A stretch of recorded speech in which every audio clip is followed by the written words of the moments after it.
নমস্কার। কেন্দ্রীয় অর্থমন্ত্রী নির্মলা সীতারামন আজ বাজেট পেশ করেছেন। This is one of the rarest occasion যখন রোববার দিন বাজেট পেশ হয়েছে। আমরা সেই বাজেট নিয়ে আজকে আলোচনা করব। আমার সঙ্গে রয়েছেন ফাইন্যান্স স্পেশালিস্ট এবং ওয়েলথ অ্যাডভাইজার শৈবাল বিশ্বাস। শৈবালদা, আপনাকে ওয়ালে স্বাগত। তো আমরা যেটা করব সেটা হচ্ছে যে এই যে বাজেটের যে জটিল আলোচনা বা ঘোষণা, সেগুলোকে খুব সরল করে বোঝার চেষ্টা করব শৈবালদার থেকে, যে এই বাজেট থেকে আমরা কি পেলাম এবং এই বাজেট আগামী দিনে ভারতবর্ষের অর্থনীতিকে, আমাদের সাধারণ মানুষের জন্য কতটা উপযোগী হয়ে উঠতে পারে, বা কি কি সম্ভাবনা রয়েছে বাজেট থেকে বা নেই, কি কি মিস করে গেলেন নির্মলা সীতারামন। শৈবালদা, আমি শুরুতেই যেটা নিয়ে আপনাকে জিজ্ঞাসা করবো সেটা হচ্ছে যে সাধারণ মানুষ, মধ্যবিত্ত, নিম্নবিত্ত, প্রত্যেকেই আমরা দেখি দীর্ঘদিন ধরে বাজেটটা শুরু হলেই ফার্স্ট আগে দেখতে চান যে ব্যক্তিগত আয়করে কি হলো, ব্যক্তিগত আয়করে কোনো নতুন স্ল্যাব হলো কি না, কোনো ছাড় ঘোষণা করা হলো কি না। তো এই বাজেটে তো সেরকম কিছু হয়নি। তো কেন হয়নি?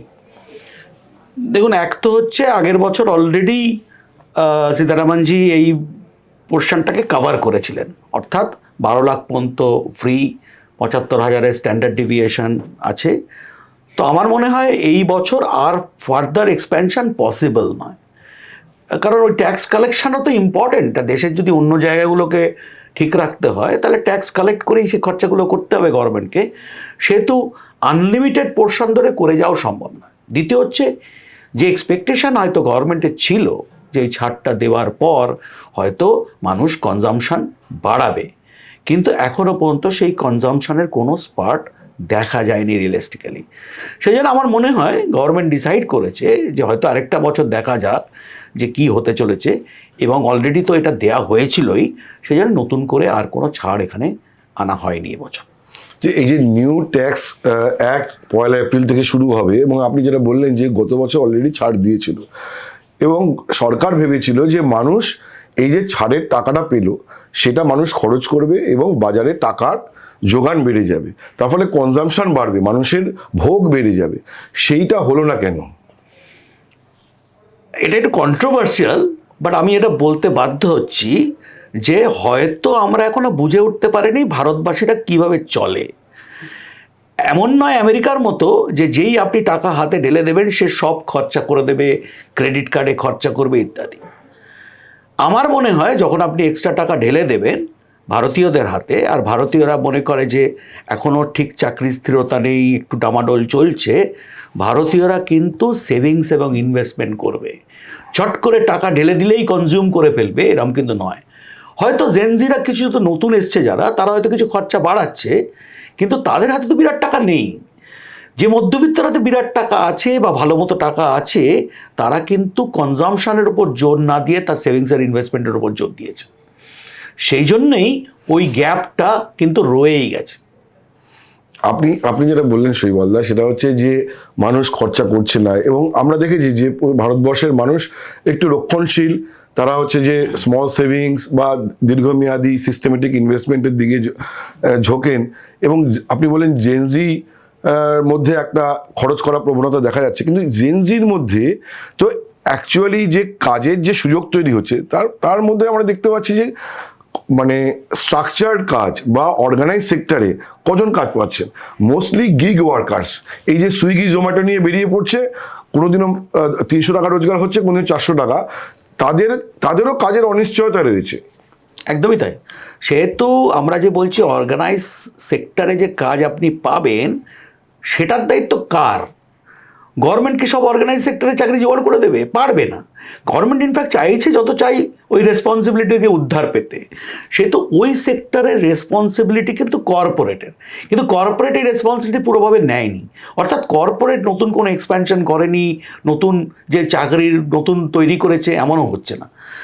তাহলে এই অর্গানাইজ সেক্টরের চাকরি পাওয়ার সুযোগগুলো কিন্তু কমে আসছে, এবং আনঅর্গানাইজ সেক্টরে তুমি ভালো করে জানো যে চাকরি পেলেও গিগ ওয়ার্কার্সদের তাদের কোনো সিকিউরিটি নেই, তাদের কোনো প্রফেশনাল কোনো ফিউচারের জন্য কোনো প্রভিশন করা নেই। তো খাতায় কলমে দেখাতে গেলে বলবো অনেক লোকের চাকরি হয়েছে, কিন্তু আজ আছে কাল হয়েছে কি? আজ আছে কাল নেই, কাজ আছে কাল নেই, তাদের কোনো সিকিউরিটি নেই, তাদের জব নিশ্চয়তা কিচ্ছু নেই, তারা কি ট্যালেন্ট সার্চ করে এনেছে তাও কিছু নেই, তাহলে তারা কি এনেছে বা কি পেয়েছে তারা? সো জাস্ট বলে দেওয়া যে চাকরি ইন্ডিয়াতে বেড়েছে বা ইত্যাদি গিগ ওয়ার্কার্স দিয়ে, সেটা তো ঠিক নয় কথাটা। কিন্তু স্ট্রাকচার্ড ওয়ার্ক লাইফ যদি আপনাকে তৈরি করতে হয়, তাহলে শুধু গভর্নমেন্ট দিয়ে হবে না, প্রাইভেট সেক্টরকে ইকুয়ালি পার্টিসিপেট করতে হবে। কিন্তু আমি দেখিনি রিয়েলি ক্যাপেক্সে বিরাট টাকা ঢালছে প্রাইভেট সেক্টর, এখনো কিন্তু তা হয়ে ওঠেনি। আমি প্রাইভেট সেক্টরের প্রসঙ্গটা আসবো, কিন্তু গভর্নমেন্ট সেক্টরে একটা আমি এই প্রসঙ্গেই বলতে চাই যে আজকে বাজেটে দেখলাম গভর্নমেন্ট বলেছে যে সব জেলায় একটা করে কন্টেন্ট ক্রিয়েটার ল্যাব বানাবে। মানে কন্টেন্ট ক্রিয়েটার মানে যারা ইউটিউব, ফেসবুক, টুইটার, টিকটকে কন্টেন্ট বানান এবং সেখান থেকে কিছু রেভিনিউ আর্ন করার চেষ্টা করেন। কিন্তু এইটাও তো কোনো নিশ্চিত রোজগারের জায়গা নয়। মানে গভর্নমেন্টও যে আজকে নতুন প্রজন্মের জন্য যে জায়গাটা তৈরি করার কথা ভাবছি, সেটাও খুব অর্গানাইজড একটা স্ট্রাকচার নয়। কলেজে কলেজে আজকে কন্টেন্ট ল্যাব হবে, আমি জানি যে কন্টেন্টে আগে মানুষ যে পয়সা পেত আজকে সে পয়সা পায় না। তো এটাও কি কোনো সঠিক একটা পদক্ষেপ হলো? না। আর দ্বিতীয় কথা হচ্ছে গভর্নমেন্টের হাতে কিছু উপায়ও নেই, কারণ যে জবগুলো পাওয়ানো যায় বা পাওয়ানো উচিত, তার জন্য infrastructure cost is very high. একটা কন্টেন্ট ক্রিয়েটিং ল্যাবের জন্য কত খরচা হতে পারে। তো আমি বলে দিলাম যে এটা করলাম, এবার তুমি ওখান থেকে পড়াশোনা শিখে কন্টেন্ট ক্রিয়েটিং করতে শুরু করলে। কিন্তু যেগুলো সিকিওর জব বা যেগুলো প্রফেশনাল আমরা ভাবতাম যে এই জবগুলো পেলে লোকে খুশি হবে, যে পড়াশুনো লোকে করছে ওই জবগুলো পাওয়ার জন্যে, সেগুলো পেতে গেলে ইনফ্রাস্ট্রাকচার খরচা করতে হবে গভর্নমেন্টকে। আমার মনে হয় না গভর্নমেন্টের কাছে সেই টাকা আছে যে ওই অত বড় ইনফ্রাস্ট্রাকচার প্ল্যানিং করবে টু জেনারেট জবস। সো ইন্ডিয়াতে এই বাজেটটা যদি বোঝা যায়, বুঝতে হবে ইন্ডিয়ার মেন রিকোয়ারমেন্ট কিন্তু এই মুহূর্তে জবস।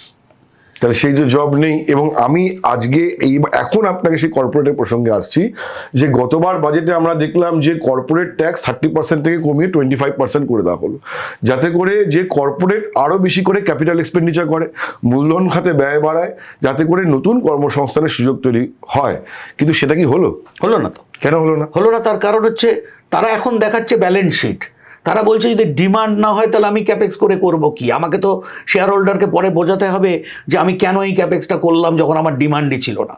তো এটা তো মুরগি আর ডিমের গল্প না। তাহলে তো গভর্নমেন্ট কমিয়ে দেওয়া উচিত ছিল একদম। যে তার কারণ হচ্ছে যে তোমাকে আমি দিলাম যে সুযোগটা ক্যাপিটাল এক্সপেন্ডিচার বাড়ানোর জন্য, সেটা তুমি তোমার প্রফিট বাড়ানোর কাজে নিয়ে নিলে, তো সাধারণ মানুষের কোনো উপকার হলো না।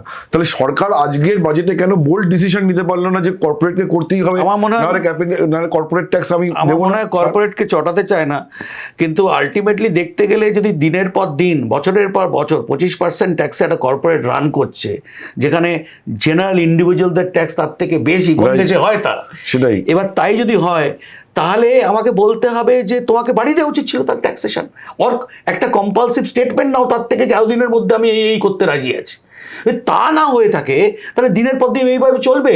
সে 25% ট্যাক্স কিনে নিজে একটা প্লেন কিনে নেবে, আর আমার ঘরে 30-35% ট্যাক্স চাপবে। তার মানে সরকার কর্পোরেটকে চটাতে চাইছে না, কিন্তু সাধারণ মানুষের উপরে করের বোঝা চাপিয়ে রাখছে। সাধারণ মানুষের তো কোনো ঐক্যবদ্ধতা নেই, ভোট ছাড়া সাধারণ মানুষ কি করবে? তো মানুষকে যদি ইন্ডিভিজুয়ালি চাপিয়েও দিই, আপনি কি করে বেরোবেন, কি করতে পারবেন? আর কত লোক আমাদের দেশে ট্যাক্স দেয়, তাদের কি নিংড়ি চাপার করা যায় বের করবো, না ছাড়া কোনো উপায় নেই। আমি তো 5% বাড়িয়ে দিতাম যদি আমি মনে করতাম যে ওদের কাজটা হচ্ছে না ওদের দিয়ে। আমার ক্ষেত্রে কি হয়েছে? আমার ক্ষেত্রে যখনই মনে হয়েছে ইন্ডিভিজুয়াল পাবলিক সেইভাবে ট্যাক্স দিয়ে আমার কাজ চলছে, তা বাড়িয়ে দাও তাকে। যে বড় লোক আছে তাকে আরো বেশি করে ট্যাক্স করো। তাহলে আমি বলছি কর্পোরেটের তো একটা দায়িত্ব ছিল অ্যাটলিস্ট কমিট করার, যে 5 বছরের মধ্যে আমি এই করব, ক্যাপাসিটি এক্সপ্যানশন, 10 বছরের মধ্যে আমি এই করতে রাজি আছি। তাই যদি না থাকে তাহলে কে কাকে কমিট করেছে? কি শুধুমাত্র ট্যাক্সে 5% করে ছাড়? আজকে আমরা বাজেটে দেখলাম যে নির্মলা সীতারামন যখন বলছেন যে পাবলিক এক্সপেন্ডিচার মানে ক্যাপেক্স, সেটা ক্যাপিটাল এক্সপেন্ডিচার, সেটা বাড়িয়ে 12,20,000 কোটি টাকা করা হবে। তো এই ভারতবর্ষের মতন এত বিপুল একটা আয়তনের দেশ, প্রায় 140 কোটি মানুষের বসবাস যেখানে, সেখানে এই 12,20,000 কোটি টাকা ক্যাপিটাল এক্সপেন্ডিচার, এটা কি পর্যাপ্ত? না, একদম নয়। এবং তুমি যদি দেখো অন্য জায়গায় যেগুলো বলা যায়, এমএসএমইর ক্ষেত্রে 10,000 কোটি টাকা একটা অ্যামাউন্ট, এই এত বড় দেশের জন্যে, এটাকে ডেভেলপ করার জন্য এই টাকাগুলো কি দিয়ে সম্ভব? পসিবলই নয়। আর মানে অ্যাজ ইফ ইট সিমস যে আমাদের কাছেই বড় অ্যামাউন্ট মনে হচ্ছে, কিন্তু অ্যাকচুয়ালি কাজে লাগানোর সময় অ্যামাউন্টগুলো খুবই ক্ষুদ্র মনে হবে। তো ওইটা দিয়ে পুশ করলে তো হবে না, পার্টিসিপেশন হতে হবে গভর্নমেন্টের সাইড থেকে, নিশ্চয়ই ইনফ্রাস্ট্রাকচার ক্যাপেক্স কস্ট করতে হবে, কিন্তু এই অ্যামাউন্ট দিয়ে হবে না। দুজনে যদি একসঙ্গে পার্টিসিপেট না করে তাহলে কিন্তু এই জায়গায় আমরা পৌঁছতে পারবো না, যেখানে আমি আরও চাকরি জোগাড় করলাম, চাকরি পেলে তবে লোকে কনজিউম করবে, তাহলে ইকোনমিটা রোটেট করতে শুরু করবে। তার মানে আপনি বলছেন সরকারি এবং বেসরকারি যৌথ উদ্যোগটাই দরকার একদম, যে জব ক্রিয়েশনের জন্য। একদম। শুধু সরকার পারবে না, শুধু বেসরকারিও ক্ষেত্রে পারবে না, একটা সিমলেস এফোর্ট দরকার গভর্নমেন্ট এবং প্রাইভেট এন্টিটির মধ্যে। একদম তাই। তো এখানে আপনি যেটা বললেন যে এই যে নাম্বারগুলো খুব বড় বড় শোনায়, অ্যাকচুয়ালি কিছুই না। আজকে বাজেটে আমরা কিন্তু এরকম সুপারফিশিয়াল, আপনি বলছেন আমরা এগুলো সব সুপারফিশিয়াল নাম্বারস, মানে 10,000 কোটি টাকা এমএসএমইর জন্য, আমি বলছি যে খাদি এবং গ্রামোদ্যোগের জন্য 5,000 কোটি টাকা, এবং আগামী 5 বছরে সেলফ হেল্প গ্রুপ ক্রিয়েট করব মহিলাদের জন্য, তাদের জন্য মার্ট হবে, আরও 5,000 কোটি টাকা। তো আপনি বলছেন যে এই টাকাগুলো দিয়ে অ্যাকচুয়ালি কোনো কাজ হবে না, এগুলো সব মানে কসমেটিক, মানে তুমি 5,000 কোটি টাকা ইজ হোয়াট অ্যামাউন্ট? রাইট। 5,000 লোকের 1 কোটি টাকা দিলে 5,000 কোটি টাকা হবে, তাহলে what is that amount that will develop our country? তাহলে আমাকে বসে থাকতে হয় কবে আমার সাথে ইউরোপিয়ান ইউনিয়ন ট্রিটি কার্যকরী হবে, তারা এসে এখানে তাদের ফ্যাক্টরিগুলো খুলবে এবং সেখানে আমায় চাকরি পাবে। তার মানে আমি ছেড়ে দিচ্ছি, আমি নিজে কিছু করতে পারবো না, আমাকে ধরে নিতে হবে বিদেশ থেকে যাদের সাথে আমার ট্রিটি হবে তারা এখানে এসে জব ডেভেলপমেন্ট করবে। এই আপনি ইউ বললেন বলে আমি ওইখান থেকে কিউ নিচ্ছি, সেটা হচ্ছে যে এখন তো একটা অস্থির পরিবেশ। ডোনাল্ড ট্রাম্প প্রতি মুহূর্তে হুমকি দিচ্ছেন যে শুল্ক বাড়ানোর কথা। আজকেই আমি সকালবেলা দেখলাম যে ভারতবর্ষ, ট্রাম্প বলছেন তার এয়ারফোর্স ওয়ান থেকে, যে ভারতবর্ষ আর ইরান থেকে তেল নেবে না, এবার ভেনেজুয়েলা থেকে তেল কিনবে। যে ইরানের সাথে ভারতবর্ষের একটা কালোত্তীর্ণ সম্পর্ক, আমরা জানি যে দীর্ঘদিন ধরে আমাদের যে এনার্জি সিকিউরিটিতে যে ইরানের পার্টিসিপেশন এবং যে লং টার্ম রিলেশন আমরা এনজয় করি ইরানের থেকে, সেই জায়গায় দাঁড়িয়ে আজকে ট্রাম্প ভেনেজুয়েলা দখল করার পরে, দখলই বলবো আর কি বলবো, যে বলছেন যে ডিকটেট করছেন যে ভারতবর্ষ বা ভেনেজুয়েলা থেকে তেল কিনবে। তো এই একটা অস্থিরতা। এর মাঝখানে আবার ভারতবর্ষ ইউর মিটিং হলো এবং বলা হচ্ছে যে মাদার অফ অল ডিল, এইগুলো কি আলটিমেটলি মানে কোন দিকে নিয়ে যাবে, এর ইম্প্যাক্ট কি? এক হচ্ছে যে জিওপলিটিক্যালি এমন সিচুয়েশন দাঁড়িয়েছে যে দাদা তার দাদাগিরি। এবার তার থেকে যদি তোমাকে দেশ হিসেবে বাঁচতে হয় তাহলে তোমাকে কেউ তোমার শত্রু নয়, যার থেকে সুযোগ হয় তার সাথে তোমার ব্যবসার অ্যারেঞ্জমেন্ট করতে হবে, এছাড়া কোনো উপায় নেই। ইউও তাই করেছে, আমরাও তাই করার চেষ্টা করছি। ইউএর এমন অবস্থা নয় যে একটা বিরাট মার্কেট সে পাচ্ছে, আমাদের মতো এত বড় কনজাম্পশন মার্কেট তো পৃথিবীতে আছে। যদি চায়নাও থাকে সে আপনাকে ঢুকতে দেবে না, কিনতে দেবে না, বসতে দেবে না, কিছুই করতে দেবে না। সে তো ওর জন্যে দরকারি, আমাদের জন্যও দরকারি। সো ফিউচারে গেলে কি হবে যে ট্রেড অ্যারেঞ্জমেন্টসগুলো যে যার মতো করতে শুরু করবে। দ্বিতীয় কথা হচ্ছে এর থেকে বেরোনোর জন্যে আমার যা মনে হচ্ছে যে ডিডলারাইজেশন একটা প্রচেষ্টা চলছে। যতদিন এরম একটা দেশের প্রেসিডেন্ট রয়েছে যে গাইড করবে তোমাকে কিভাবে বসতে হবে, কিভাবে খেতে হবে, কিভাবে শুতে হবে, সেক্ষেত্রে তাকে কিছুটা হলেও তাকে তার ইকোনমির সঙ্গে দূরত্ব বজায় রাখতে হবে। এবার আমরা চাই না তার সাথে শত্রুতা করতে, কারণ আমাদের তো একটা ট্রেড অ্যারেঞ্জমেন্ট হলে ভালোই হয়, কত ক্ষতি নেই। আমার টেক্সটাইল মার খাচ্ছে, আমার ধরো ফিশারি মার খাচ্ছে, তো সেইগুলো হলে ভালো হয়। ইউরোপিয়ান ইউনিয়ন কিছুটা রিপ্লেস করতে পারবে, কিন্তু আমেরিকার মতো ইকোনমি তো ইউরোপিয়ান ইউনিয়নের পার ক্যাপিটা ইনকামও নয়। তো সেহেতু তার সঙ্গে দূরত্ব রেখেই আমাদের সবকিছু করতে হবে। সেই জন্য ডিডলারাইজেশনের একটা জিনিস চলছে সারা পৃথিবীতে, যার জন্য গোল্ডের প্রাইস এতটা বেড়ে গেল। তো সেহেতু ওই দূরত্ব রাখা সত্ত্বেও আমাদের বুঝতে হবে যে আমাদের নিজেদের কনজাম্পশন এবিলিটিটাকে বজায় রাখতে হবে, কারণ দ্যাটস আ পাওয়ার। আমাদের পপুলেশনটা কিন্তু একটা পাওয়ার। ঠিক, হ্যাঁ, আমরা ভাবি ওটা একটা বিরাট ডিব্যাকুলাস সিচুয়েশন, কিন্তু তা নয়, কিন্তু ইট ইজ অ্যাকচুয়ালি আ পাওয়ার, কারণ আমি সব কিছু কনজিউম করে নিতে পারবো। সো আমাকে কিন্তু সবার সাথেই রিলেশনশিপ মেনটেন করতে হবে, আর খুব ডিপ্লোম্যাটিক্যালি এই সিচুয়েশনটাকে, এই জিওপলিটিক্যাল সিচুয়েশনটাকে ডিল করতে হবে। তো আমাকে প্রচেষ্টা করতে হবে নিজের ঘর ঠিক রাখতে, জব ইনক্রিমেন্ট করাতে, এবং সবার সাথে টাই আপ করে বেস্ট ডিল যেন আমি বার করতে পারি এখান থেকে। আমার মনে হয় এটাই হচ্ছে এখন নতুন নিউ জিওপলিটিক্যাল নর্ম। ঠিক। এবং আপনি আমাকে বলুন শৈবালদা, আমাদের দর্শকদের বলুন যে গভর্নমেন্ট এখন চাইছে যে ফরেন ইনভেস্টমেন্ট বেশি করে আসুক, তো সেইটার লক্ষ্যে আজকের বাজেটে কি হলো? আলাদা করে কোনো স্পেসিফিক কোনো রোল দেখা যায়নি যে ফরেন ইনভেস্টরদের ইনভাইট করার জন্য। কিছু কিছু জায়গায় হয়তো বলেছে ফরেনার এলে তারা স্টেক ইত্যাদি বাড়াতে পারে, but nothing in particular. But আমার মনে হয় এটা বাজেটের থ্রু দিয়ে হবে না, এটা প্যারালালি চলছে through various deals, economic deals, যে ভাই তুমি আমায় দিলে এটা, তোমাকে এত ছাড় দেবো, তুমি আমাকে ওটা দিলে ওটা দেবো। বাজেটটা লার্জলি ডোমেস্টিক অডিয়েন্সের জন্য, হয়তো ইন্টারন্যাশনাল অডিয়েন্সের জন্য নয়। আমরা বরাবরই দেখি শৈবালদা, যে আমরা বলি বাজেট ইজ, মানে বাজেট স্টেটমেন্টটা এটা তো একটা হিসেব নিকেশের একটা একদম। বই খাতা, একদম। কিন্তু সেটাকে যেভাবে ভারতবর্ষে ঘোষণা করা হয় তার পেছনে একটা পলিটিক্স বরাবরই থাকে। কারণ আজকের বাজেটেও আছে যে যেভাবে ভোট কেন্দ্রিক 5টা স্টেটে ভোট আসছে, তার ফলে আজকে একটা শিলিগুড়ি থেকে হাই স্পিড ট্রেন বারাণসী, একটা যেহেতু তামিলনাড়ুতে ইলেকশন আছে, তামিলনাড়ু থেকে একাধিক হাই স্পিড ট্রেন ইত্যাদি প্রভৃতি ঘোষণা হয়েছে। কিন্তু আজকের বাজেটে আমি একটা ইন্টারেস্টিং জিনিস দেখলাম, যে গত 10টা 12টা বাজেট, বিশেষ করে আমি ইউপিএ 1 থেকে যে বাজেটগুলো দেখছিলাম, সোশ্যাল সেক্টরে স্পেন্ডিং একটা হিউজ স্পেন্ডিং হতো। দুদিন আগে যে ইকোনমিক সার্ভে বেরিয়েছে তাতে পরিষ্কার লেখা হয়েছে যে ক্ষয়রাতি প্রকল্প বন্ধ করতে হবে। আজকের বাজেটে আমরা দেখলাম যে সোশ্যাল সেক্টরে স্পেন্ডিংয়ের কিন্তু কোনো বড় অঙ্ক নেই, না আছে এই 100 দিনের কাজের মতন প্রজেক্টে বড় টাকা খরচ, বা রুরাল গ্রামীণ আবাসের জন্য খরচ। তার মানে কি সোশ্যাল সেক্টরে স্পেন্ডিংটা কি গভর্নমেন্ট কমিয়ে দিচ্ছে? বাজেট ডকুমেন্টে এলে একটু বোঝা যাবে, কিন্তু আমার মনে হয় আগেরগুলো যেগুলো ছিল সেগুলো হয়তো থাকবে, কারণ মানরেগার কিছু উল্লেখ আছে যে থাকবে।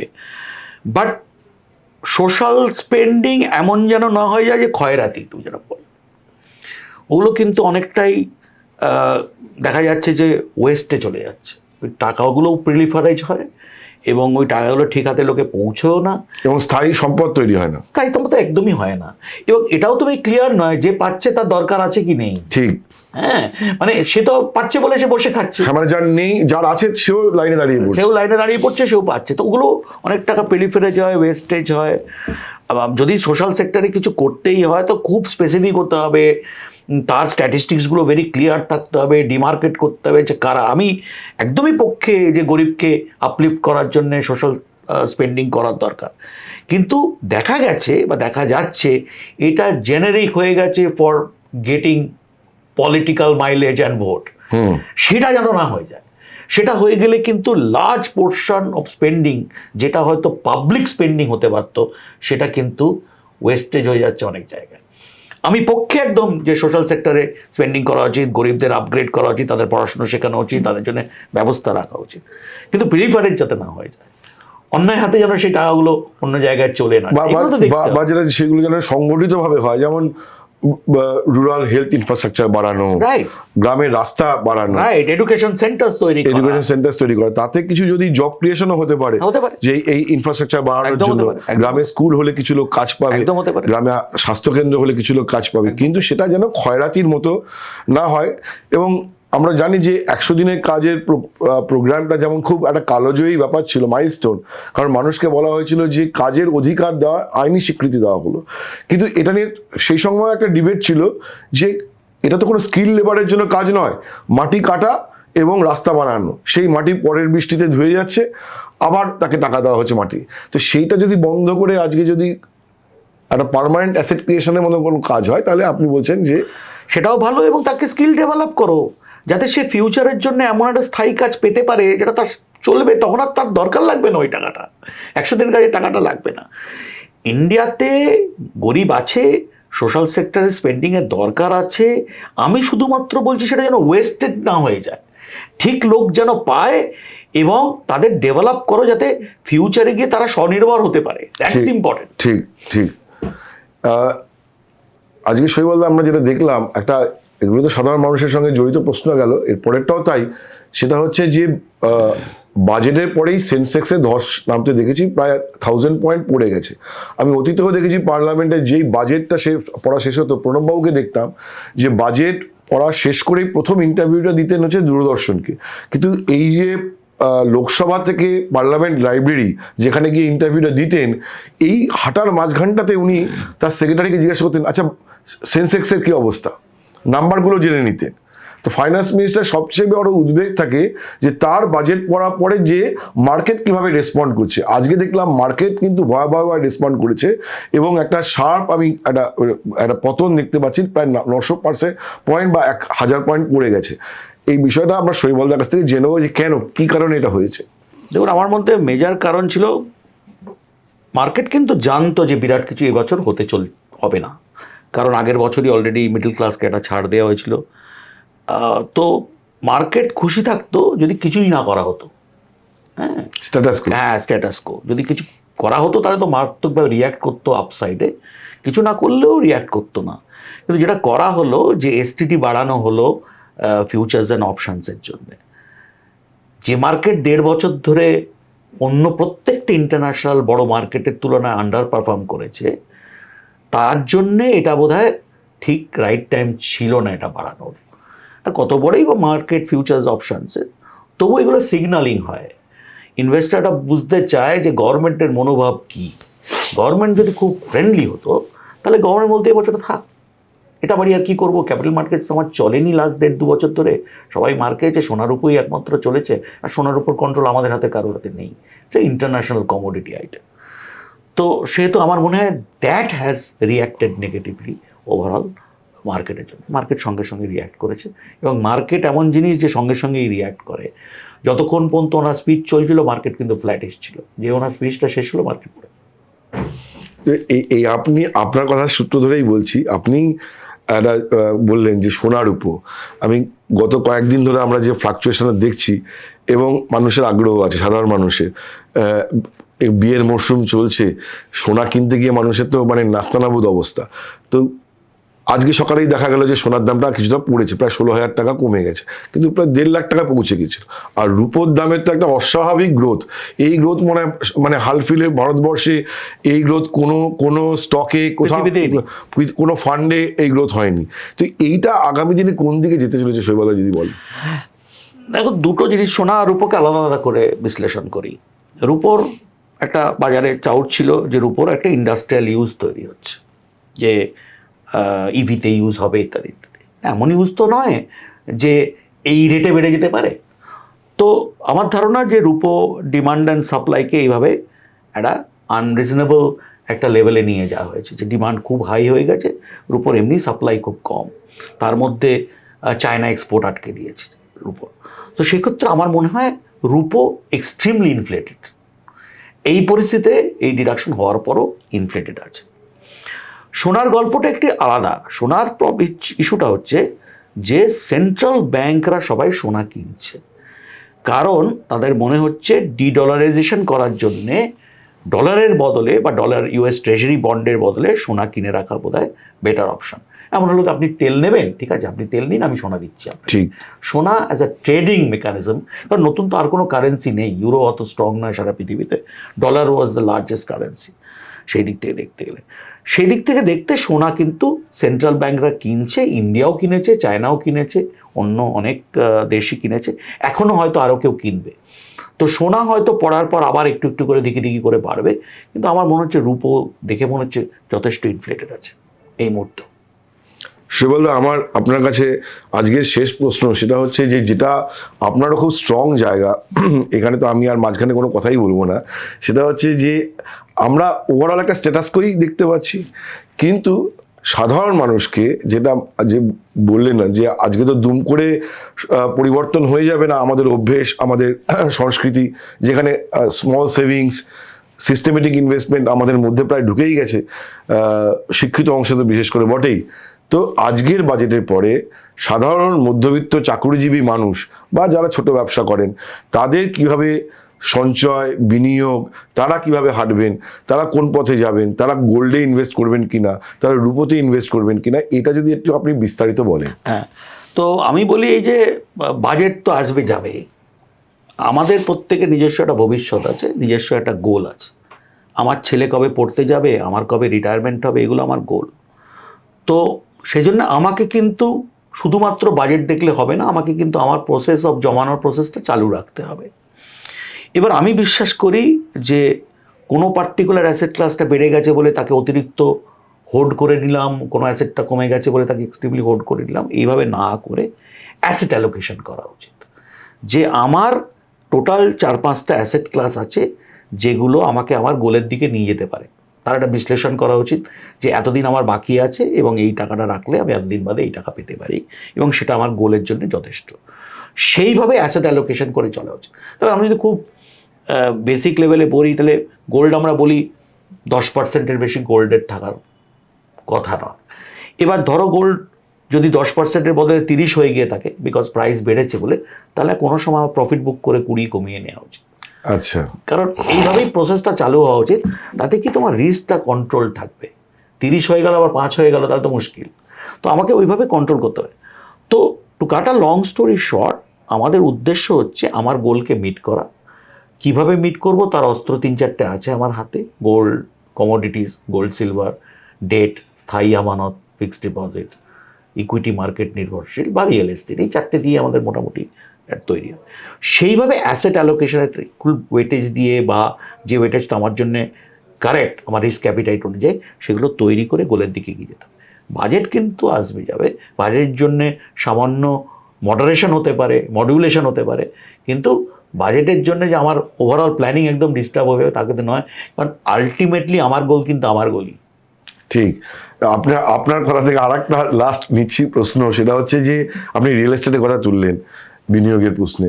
সেটা হচ্ছে আমরা দেখেছি পশ্চিমবঙ্গে গত 10-12 বছর 15 বছরে নতুন ইন্ডাস্ট্রি যা হয়েছে তার তুলনায় মেইনলি আমরা দেখতে পাচ্ছি রিয়েল এস্টেট ইন্ডাস্ট্রি সে কোভিডের সময়ও গ্রো করেছে পশ্চিমবঙ্গে। কলকাতা, তার শহরতলি, এবং আস্তে আস্তে ব্যাপারটা ছড়িয়ে যাচ্ছে আজকে উত্তরপাড়া, কোন্নগর ইত্যাদি জায়গাতে, বা এইদিকে বারুইপুর, সোনারপুর, মল্লিকপুর, ওইদিকে কল্যাণী, এখানে একটা রিয়েল এস্টেটের আমরা দেখতে পাচ্ছি যে ধারাবাহিকভাবে একটা শ্রীবৃদ্ধি ঘটছে। আজকের বাজেটের পর রিয়েল এস্টেটের সেক্টরে কোনো কি প্রভাব আসবে? আলাদা করে রিয়েল এস্টেটে কোনো বুস্ট তো নেই বাজেটে, কিন্তু কী বলতো আলটিমেটলি কী হয়েছে, আমরা জয়েন্ট ফ্যামিলি থেকে ইউনিট ফ্যামিলিতে ভাঙতে শুরু করেছি, এবং যখনই আমরা ভাঙতে শুরু করেছি তখনই আমাদের একটা ডিমান্ড ফর সেলফ হোম একটা রিকোয়ারমেন্ট হিসেবে রয়েছে, এবং সেটা আমরা কিনেছি। কিন্তু আমি যদি মনে করি এটা ইনভেস্টমেন্ট হিসেবে করেছি, তাহলে কিন্তু খুব বিচার করে দেখতে হবে যে ওখান থেকে আমরা কি ইল্ড পাচ্ছি। নিজে থাকার জন্য করলে একরকম কনজামশন, তাহলে তো ব্যালেন্স শিটও আসবে না। তুমি যদি বলো ওটা আমার বিরাট বড় অ্যাসেট, তাহলে আমাকে কিন্তু বোঝাতে হবে যে অ্যাসেট কেন, ওটা কি রোজগার ওখান থেকে পাওয়া যেতে পারে, নিজেই তো কত টাকা প্রফিট তুমি ওখান থেকে এনগেজ করো, নিজেই তো ভোগ করছো। তো যদি নিজে থাকো তাহলে সেটাকে আমি ধরবোই না অ্যাসেটে।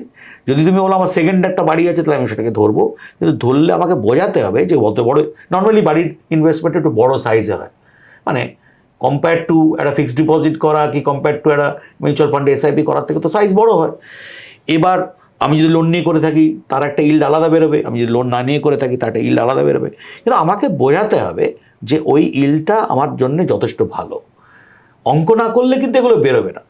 তো সেলফ হাউসের জন্য তাও খুব কিছু বলার নেই যে আমার খুব অশান্তি হচ্ছে বাড়িতে, বউয়ের সাথে, আমাকে কিন্তু একটা বাড়ি কিনতেই হবে, consumption no problem.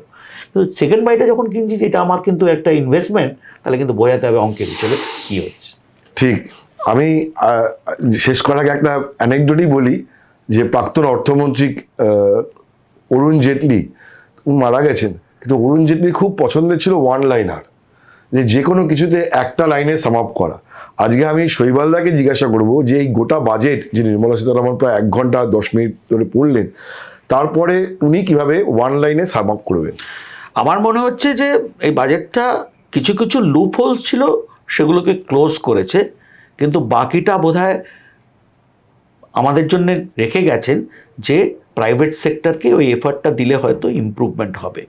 One liner যদি খুব বলতে হয় যে আমার life will not change by this budget, আমার লাইফকে আমার মতো করে তৈরি করে নিতে হবে। নমস্কার, ধন্যবাদ শৈবালদা। আমরা বাজেট নিয়ে আরও বিশ্লেষণে আসবো। আপাতত এই পর্যন্তই, ধন্যবাদ।